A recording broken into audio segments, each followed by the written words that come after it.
पंजाब और हरियाणा के किसान लगातार 3 कानूनों के खिलाफ सड़कों पर उतर चुके हैं और दिल्ली की तरफ कूच कर रहे हैं। ऐसे में अब तीनों बिलों को लेकर कहीं ना कहीं राजनीति भी तेज होती नजर आ रही है। हरियाणा के मुख्यमंत्री मनोहर लाल खट्टर लगातार पंजाब सरकार को घेरने पर लगे हुए हैं। सरकार का लगातार कहना है कि पंजाब सरकार किसानों को बहकाने का काम कर रही है और राजनीति कर रही है। तो वहीं लगातार पंजाब सरकार की ओर से हरियाणा के मुख्यमंत्रियों से बातचीत ना करने को लेकर भी कहीं ना कहीं सियासत तेज होती नजर आ रही है। ऐसे में अब किसान लगातार दिल्ली की ओर कूच कर रहा है और मांग कर रहा है कि जब तक सरकार इस काले कानून को वापस नहीं लेती तब तक वो दिल्ली में इसी तरह से प्रदर्शन करते रहेंगे। तो वहीं पुलिस और किसानों के बीच लगातार दिल्ली में घुसने को लेकर मुठभेड़ भी देखने को मिल रही है। सहयोगी राकेश के साथ संदीप गोयल, JK 24/7 न्यूज, फरीदाबाद। कृषि बिल को लेकर देश में किसानों का गुस्सा बढ़ने लगा है। राजधानी दिल्ली और NCR, उत्तर प्रदेश, हरियाणा, पंजाब में पुलिस और किसानों के टकराव की तस्वीरें सामने आई। भले ही पुलिस टीयर गैस और आंसू गैस और लगातार वाटर कैनन का प्रयोग कर रही हो, लेकिन किसानों के हौसले बुलंद हैं। किसानों का साफ तौर पर कहना है कि वो राजधानी दिल्ली पहुंचेंगे और केंद्र सरकार के खिलाफ लंबा प्रदर्शन करने का काम करेंगे। आपको बता दें कि देश के किसान चाहते हैं कि कृषि एक्ट में संशोधन करके MSP को शामिल किया जाए। किसान चाहता है कि उनकी फसलों की खरीद MSP पर हो और लगातार देश के प्रधानमंत्री, कृषि मंत्री ये वादा कर चुके हैं कि किसानों की खरीद MSP पर होगी, लेकिन किसान है कि मानने को तैयार नहीं है।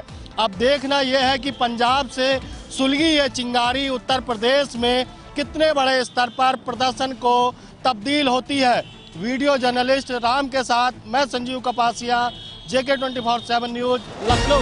केंद्र सरकार के नए कृषि बिल को लेकर किसान एक बार फिर से आंदोलित होते हुए दिखाई दे रहे हैं। हरियाणा, यूपी, पंजाब आदि के किसानों ने एक बार फिर से कृषि बिल के विरोध में अपना प्रदर्शन शुरू कर दिया है और किसानों को लगातार रोकने की कोशिश सीमावर्ती इलाकों के बॉर्डरों पर की जा रही है, लेकिन उनको रोकना प्रशासन के लिए बहुत चुनौती भरा होता हुआ दिखाई दे रहा है। लगातार उनके आंदोलन पर पानी फेरने के लिए उन पर आंसू गैस के गोले भी बरसाए गए, साथ ही साथ उन पर पानी की बौछार भी की गई, लेकिन किसानों के जज्बे को देखते हुए उनको रोकना लगातार प्रशासन के लिए चुनौती भरा होता हुआ दिखाई दे रहा है। लेकिन दूसरी तरफ अगर हम बात करें, केंद्रीय कृषि मंत्री ने भी किसानों को वार्ता के लिए बुलाया है, लेकिन किसानों ने किसी भी तरीके की वार्ता के लिए अभी इच्छा जाहिर नहीं की है। वो अपने आंदोलन को तीव्रता के साथ आगे बढ़ते हुए दिखाई दे रहे हैं। साथ ही साथ किसानों के रोके जाने पर किसानों का कहना है कि उनके साथ आतंकियों जैसा बर्ताव किया जा रहा है। देखना यह है कि आखिर ये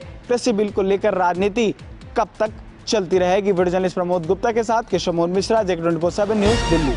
दिल्ली में बढ़ते कोरोना के मामलों को लेकर दिल्ली हाईकोर्ट ने भी चिंता व्यक्त की है। साथ ही में दिल्ली हाईकोर्ट ने ये बात भी कही है कि दिल्ली सरकार इस पर जल्द से जल्द फैसला ले कि उसे नाइट कर्फ्यू लगाना है या नहीं।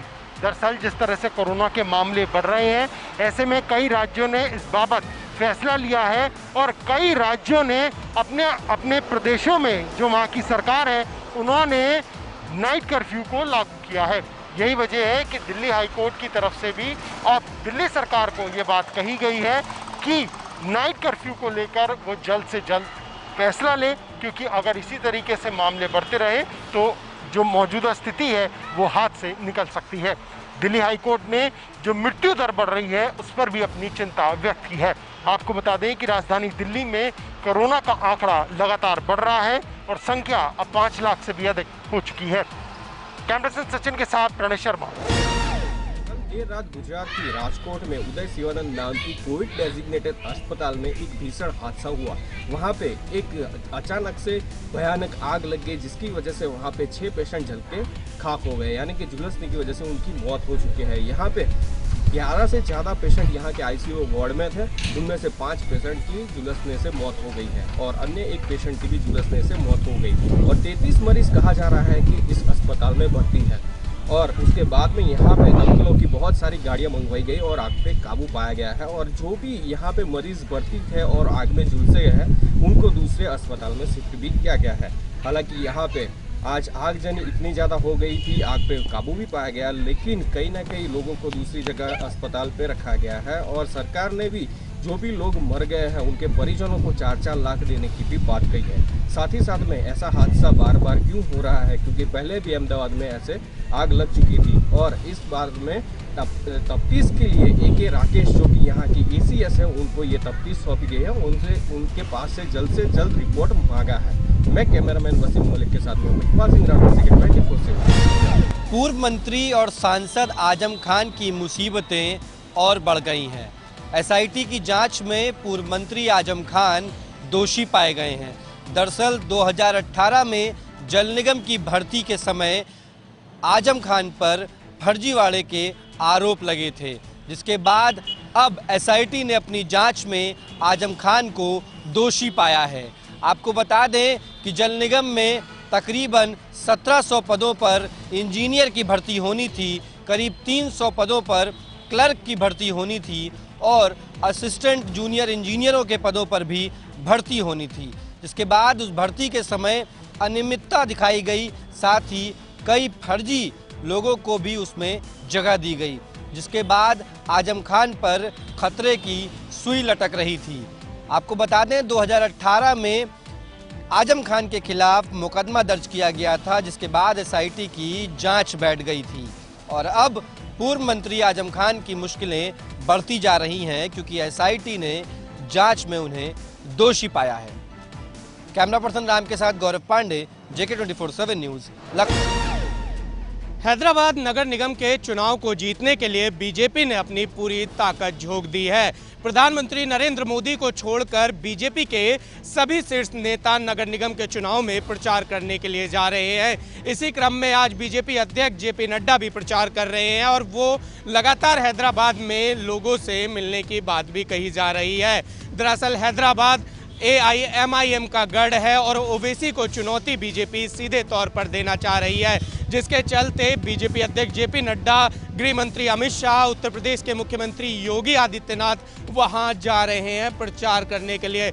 सवाल ये उठता है कि जिस तरीके से बीजेपी म्युनिसिपल चुनावों को लड़ रही है, ऐसा लगता है कि पार्टी किसी भी चुनाव को ढील देने के मूड में नहीं है। वहीं दूसरी तरफ ओवैसी बंधुओं का कहना है कि बीजेपी उनकी पार्टी को लेकर इतना डर गई है कि उसे अपने दिग्गज नेताओं को उतारना पड़ रहा है। खैर, देखने वाली बात ये होगी कि इतनी ताकत झोंकने के बाद हैदराबाद नगर निगम के चुनाव में बीजेपी क्या हैदराबाद नगर निगम में खिलाफ फतह कर पाती है या नहीं। वीडियो जर्नलिस्ट बलदेव नेगी के साथ निशांत राय, JK 24/7 न्यूज़, दिल्ली। कंगना रनावत के ऑफिस की तोड़फोड़ को लेकर के हाईकोर्ट ने अब BMC पर सीधा निशाना साधा है। हाईकोर्ट ने कहा है कि ये गैर कानूनी है, कहीं न कहीं कंगना रनावत को कानूनी सलाह लेने का मौका देना चाहिए था।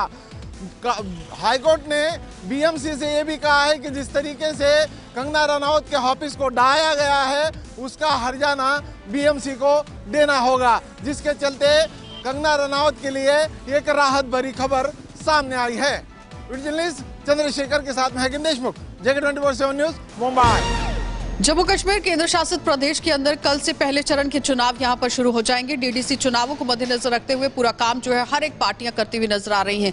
लेकिन अगर हम पुंछ जिले की यहां पर बात करें तो पुंछ जिले में भी आज पोलिंग पार्टीज को रवाना कर दिया गया और जाहिर तौर पर आपको ये भी बताना चाहेंगे कि जिस तरह से लगातार कवायद जो है वो पंचायती चुनावों और DDC के जिस तरह चुनाव होने वाले हैं, तो जाहिर तौर पर हर एक पार्टी अपनी पूरी ताकत झोंकती हुई नजर आ रही है। तो आपको यहाँ थोड़ा सा बताना चाहेंगे कि कड़ी सुरक्षा के बीच ही पोलिंग पार्टीज को आज पुंछ के लिए रवाना कर दिया गया। लेकिन पुंछ में पुंछ, बफलियाज और बुद्धल इलाके में कल यहां पर वोटिंग जो है वो होगी और कुल 24,925 वोटर यहां पर अपने उम्मीदवारों के भाग्य का फैसला करेंगे और साथ ही साथ यहाँ 52 पोलिंग स्टेशन जो है वो बनाए गए हैं। लेकिन जाहिर तौर पर आपको ये बताना बहुत ज़रूरी है कि पुंछ जहाँ पर हर दिन पाकिस्तान की तरफ से सीज़फायर का अबॉलिशन किया जाता है, लेकिन उसके बावजूद भी प्रशासन लगातार सतर्क दिख रहा है, मुस्तैद यहाँ पर दिख रहा है। पोलिंग पार्टीज को रवाना कर दिया गया है, लेकिन सुरक्षा व्यवस्था भी कड़ी यहाँ पर कर दी गई है। चाक चौबंद सुरक्षा व्यवस्था रखी गई है। लेकिन देखना अब ये है कि क्या पाकिस्तान इसमें फिर से खलल डालने की कोशिश करता है और अगर खलल डालने की कोशिश की जाती है तो उस पर भी प्रशासन प्रशासन ने कमर कस ली है। उनका साफ तौर पर कहना था कि अगर यहाँ पर किसी भी तरीके से सीज फायर का वॉल्यूशन होता है तो बहुत ही जल्द पोलिंग बूथ को यहाँ से शिफ्ट भी किया जा सकता है। यानी कहने का तात्पर्य यह है कि मुकम्मल तरीके से वोटिंग हो और अच्छे से जो मतदाता हैं वो अपने घरों से बाहर निकले और ज्यादा से ज्यादा तादाद में वोटिंग करें। कैमरा पर्सन दीपक के साथ आशा सरमाल, Jammu.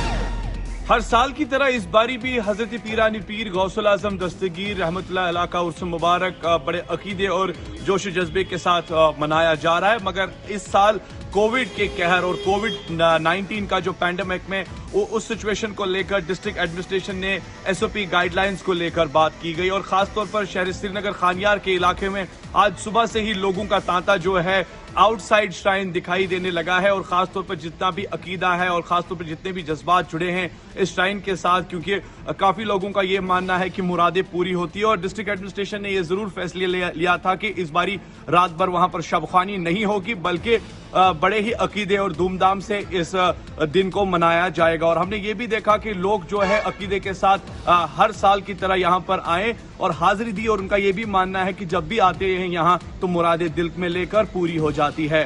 With video journalist Abid Qadir के साथ सैयद इरफान फाजिल, गुलिस्तान न्यूज, खानियार, कश्मीर। पिछले 4 दिनों से दर्रे जोजिला बंद है, जो कि लद्दाख के लिए लाइफलाइन कहा जाता है। वहीं जोजिला के उस पार सोनमर्ग में बहुत सारे गाड़ियां फंसी है। वहीं कारगिल की बात करें, कारगिल में भी बहुत सारे गाड़ियां फंसी है जिसमें बहुत सारे मुसाफिर हैं और ट्रक ड्राइवर्स के साथ साथ छोटी बड़ी गाड़ियां हैं। आप मेरे पीछे लगातार देख सकते हैं बहुत सारे ट्रक जो है इस वक्त शिलिक से चेक पोस्ट के पास ये सारे ट्रक जो है यहाँ पे फंसा है और यहाँ पे जो मुसाफिर हैं, ट्रक ड्राइवर्स हैं, कहीं ना कहीं उनको ठंड की वजह से काफ़ी दुश्वारियों का सामना करना पड़ता है, क्योंकि लद्दाख के अंदर जो ठंड होता है वो काफ़ी हर्ष होता है और ठंड से बर्दाश्त करने के लिए लोगों को बहुत सारे चीज़ों का सहारा लेना पड़ता है। जोजिला के ऊपर भरोसा नहीं है, कभी भी बर्फ़ पड़ सकता है, स्लाइडिंग कभी भी हो सकता है, क्योंकि इस वक्त जो खबर हमें मौसूल हो रही है उसमें यह है कि 0 पॉइंट के उस पार काफ़ी एवलांच हुआ है कश्मीर साइड में और अभी भी वहाँ पे बर्फ़ हटाने का काम लगातार जारी है और उम्मीद की जा सकती है कि आज शाम तक गाड़ियों की आमद-रफ्त के लिए जोजिला पास को एक बार फिर बहाल किया जाए। लेकिन फिलहाल जो सोनमर्ग और कारगिल में जो मुसाफिर गाड़ियाँ फंसी है उनके लिए कुछ न कुछ इंतजामात करने की अशद ज़रूरत है। जगह 24/7 के लिए लद्दाख से मोहम्मद साहब। पहाड़ी इलाकों में बर्फबारी होने के बाद पूरे उत्तराखंड में ही सर्दी का प्रकोप बढ़ता नजर आ रहा है, जिसको देखते हुए देहरादून का स्वास्थ्य विभाग और नगर निगम भी सतर्क नजर होता नजर आ रहा है कि जिस तरीके से नगर आयुक्त ने साफ तौर पर निर्देश जारी किए हैं कि जो 20 जगह ऐसी चिन्हित की गई हैं जहां पर अलाव जलाने का प्रबंध किया जाएगा ताकि जिससे कोई इस बार कोई भी व्यक्ति सर्दी से न मरे। ऐसी 20 जगह जैसे ICBT, रेलवे स्टेशन, सहारनपुर चौक, जो मुख्य जगह हैं देहरादून की, उन पर अलाव जलाने का प्रबंध भी किया जाएगा। साथ ही रेन बसेरों की व्यवस्था भी दुरुस्त कर दी गई है। साफ तौर पर जो कोविड-19 के नियम हैं उनका पालन रेन बसेरों में किया जाएगा। कैमरामैन तिलक शर्मा के साथ धनराज, JK 24/7 न्यूज़, देहरादून।